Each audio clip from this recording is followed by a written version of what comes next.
Alright guys, so you guys have clicked on this video. Either you are new to Blood Debt, you don't know what it is at all, or you guys have played but you're trying to learn how to play, or at least find some tips.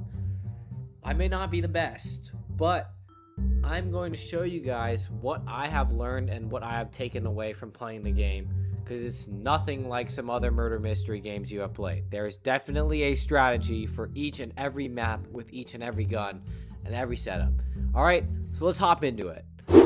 Alright, by the way, there was someone helping me play this game.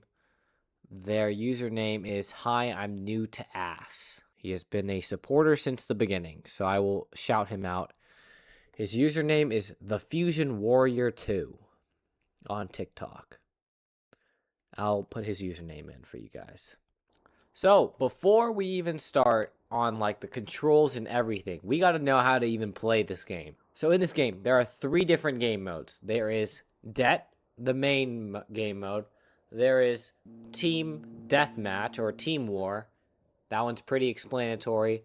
And then there is also Juggernaut, which is basically a friendly version of an active shooter. So, what we are about to play is Team War. How this game is built is the game modes are played like this. It is 2 Debt modes, then it is 1 Juggernaut, then 2 Debt, and then it is 1 Team War. And it repeats like that. You are given at the start 1 gun. Additionally, you can pick up an extra gun right on this table. You can pick 1 other gun. There's a sniper, submachine guns, there are AK-47s, and shotguns. In a map like City, you usually want a gun that is not short range because you're going to be shooting far away. So we're going to avoid the shotguns, and we're going to go over to the RR40. Here you can use a motorcycle. You press Q on any chair that allows you to, and you can sit. Additionally to that, you can open any door. If it says interact, you press Q. I'm only teaching PC controls, and then for any seat, you press Q. Now, the car's off. You try to drive with WASD, you cannot. Until you press G, that's when you turn on the engine. You can choose to shut the door, or you don't have to. You know, the beautiful thing about this game is it's really realistic, so they shut the door instantly. I didn't pick up a second-hand gun, but you can roll up on the ops. They're usually on the other end of the map. When you play this game, it is helpful to look at the wiki and know who your enemies are, because there are different characters and you're going to play as one of them. Forgive the sounds over there. But it is important to remember that you have to look in this map specifically, the colored teams. There's 1 team, the Japanese team, and then there is also the Nubagami or some. This is the Nubagami. This is, forgot what team it's called, but your goal is to fight them. It's pretty straightforward, and you win by killing all the members off on the other team. Next, we have Debt. In this game mode, it's basically like murder mystery. 1 sheriff, 1 murder, and the rest are just innocent people. The killer's job is only focused on killing their target. Your target, out of the 12 people, you will either have 1 or 2 targets. It is usually 2 people that you have to kill. Once you kill those 2 people, if you are still alive after those 2 people are dead as killer, you win. You can die afterwards. Your hints can help you slightly tell who your target is. So as you can see, pretend I'm playing the game, red hair. I see this guy, he has red hair. That kind of checks out. So you win by me killing him. And as you can see, it says the killer has killed their targets and repaid their debt. So that is how you win as killer. The sheriff's job is to just kill the killer before they end up killing the targets. As killer, it's important to remember you don't need to kill everyone, but you could kill people to increase the timer. The timer is increased by 20 seconds every time you kill someone. So there is no limit to who you can kill, but there isn't a minimum to who you can kill either. You can just kill your targets. This is Juggernaut mode, okay? So in this mode, one person has a super overpowered weapon, and then everyone else is very meek and small. Now, as a Juggernaut, you have to kill everyone before this timer ends. If the timer ends, everyone else that you have killed will respawn as police, simulating that the police have arrived, and now they have an even more powerful gun that they can kill you with. In addition to the debt rounds, there are weapons around the map. You can pick them up. As you can see, there are shovels, there are hatchets. I can pick them up. They vary in their strength. However, you can only pick up one weapon at a time, and you can only use it for one time. You could actually break the window two ways, by shooting it, or you can also hit it. Now, the shovel. You can hit other people. You can hit anybody in this game. So sometimes you can have a random innocent person just come up to you and just whack you over there. It stuns you for a few seconds. So he can do it. You can do it to me too. You can do it. So someone ever catch you, they hit you, you can't really get up that fast, and it does take away a good portion of your health if they get a good hit off of you. Another mechanic, remember guys, opening the door is Q. Usually I go in first person. Like I ever want to go through, shut the door real quick, you can just, yeah, or if you're good at it in third person, you can walk up to it like that, but it's kind of slow. If you're trying to run away from someone, open door, you can, if you're skillful enough, you can run through and shut it right away, but the door mechanic takes a little getting used to. Every 2 or 1 task that you do, it depends, you will decrease the timer on the right by 10 seconds. The timer will go down by 10 seconds, as you can see. For every walking task, it also decreases by 10 seconds by every 1 walking task you do. There is an hint. Is often seen fixing heaters. Yes. He was just now fixing a heater, but that means 2 people could still do 1 task, and it could either be him or the other person fixing the heaters. Yes, so as you can... if I catch him fixing the heaters, then you mentioned my just Yes. Now, the controls for any game mode, for anything. Whenever you want to run, you can use shift. That is to jog, actually. To sprint, you can use control, left control. It is slightly faster than jogging, but it does take away stamina. As you can see, it is draining. There's your health bar at the bottom and your name. Everyone or every map has a specific set of characters. If you are focused on the lore, there is a wiki there. Be warned, guys, that not every object you stand behind is perfectly impenetrable. We will demonstrate that in a sec. Actually, believe it or not, yeah, you can shoot me now. He can still shoot me through the car. So you have to be careful. This game is super hyper realistic. You can still die behind walls. You can still die behind cars. Every single gun, guys, is unique in its own way. You have to know how to use it, and you know how to use it by playing it. You can play in a private server. You can learn by experience too. Personally, that will be more time consuming. As you can see, this person right here, Mojito, has a mare's leg. This is a lever action gun. What that means is after every single shot, you have to rack the gun. So if he fires the gun, nice, fire is obvious. He cannot shoot the gun. As you can see, you are hearing a click. The only way you can shoot again is by pressing T. T is how you rack the gun. So you rack, you shoot, and then you rack again. It is extremely hard to use. You guys will have a ton of a time trying to adapt to that. Oh, and another control you can do is if you hit Y, you can check how much ammo you have and whether it's ready to fire. If it's green, then it's ready to fire. If it's not, you cannot. So I'm going to fire all of the bullets in here. I check Y. It's not ready to fire, and it has no bullets. Now I'm going to hit R. Reload at that. Great. Now I can't actually fire. The reason why is because it's not ready to fire. Whenever you use all of your bullets in a gun, it is just safe to say that you always have to rack your gun. So now once I rack my gun by pressing T, and I check my bullets, yes, I can fire. I can actually shoot people. Another thing that some people don't understand is that if you don't use all your bullets and then you actually reload the half empty clip, doesn't matter if you're at 1 bullet left or whether you're at 14 out of 15 bullets left for this type of gun. If I use 1, I can reload, and I can still fire without having to rack my gun. If you rack your gun when you don't have to, that's okay. You end up having one less bullet. As you can see, a bullet just flew out of the chamber, and I have 14 out of 15 guns. We'll start with the first gun. He can also shell the gun. If you get the gun, you can pull it out as well. So, this, otherwise known as the Derringer, it is probably the best gun you can get. I'm just kidding. It's the worst fucking gun you can get ever. All right?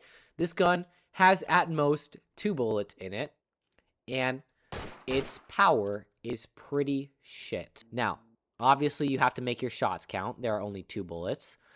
To reload the gun, we have to open the gun up first. How do we do that? It's the universal racking mechanism. We hit T. That opens the shell, but it doesn't reload. After you open by pressing T, you actually have to hit R. In the old days of Blood Debt, it would reload only 1 bullet. You guys are lucky if you are new. It reloads both. Now, can we fire the gun? Clearly not. We have to still shut the gun by pressing T. So it is a T-R-T mechanism. If you are new to the game, you are going to get something called the Sound Maker. The Sound Maker is great.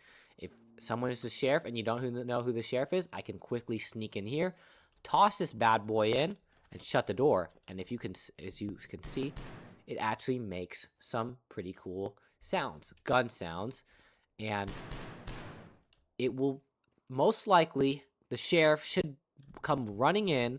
This is the sheriff's gun.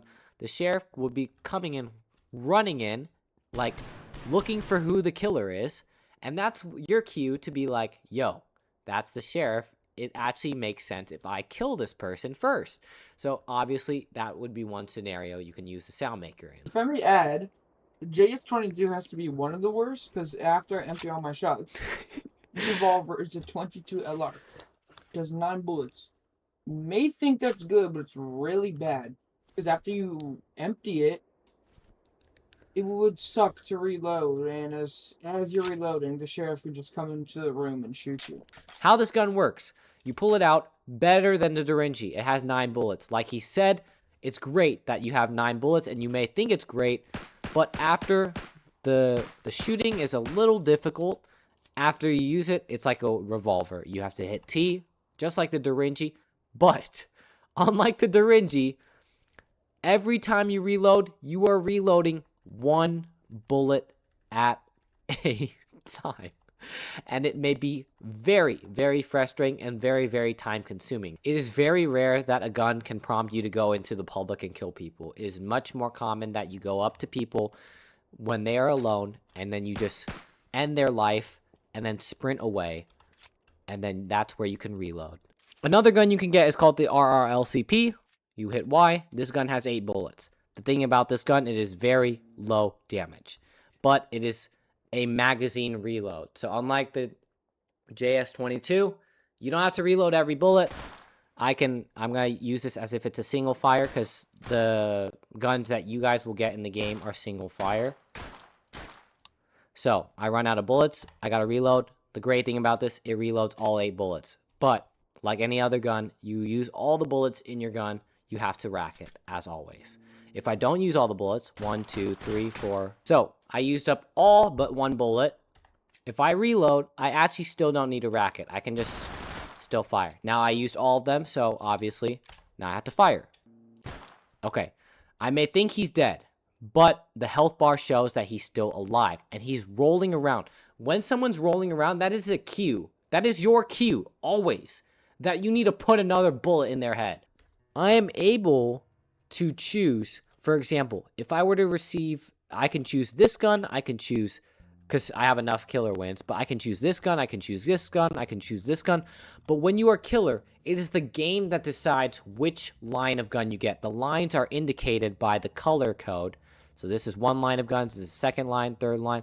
The game chooses. The game can choose that I get a shotgun line. And when it chooses the shotgun line, it chooses the shotgun that I picked. So in that case, if the game were to choose that I get a shotgun, then it would give me the shotgun that I picked. Okay, same thing with the Vig line. If I'm chosen as the vigilante or the sheriff, I can choose which gun I get. I choose this shotgun, I choose this gun, and I choose this gun. but it is a game that decides whether I get this line, or this line. The next gun that we're going to teach you is one of the more powerful guns. It is very good, as all shotguns are good in close range. How this gun works: this gun is 2 bullets like the Da Vinci, but a very good spread. He can show the spread or whatever. The gun, as you can see, it is not 1 bullet as shotguns usually are. I'm teaching this as if you guys are new to guns, but you shoot. There is a short spread since I was closer to the wall, but as you get farther from the wall, there is clearly a bigger spread.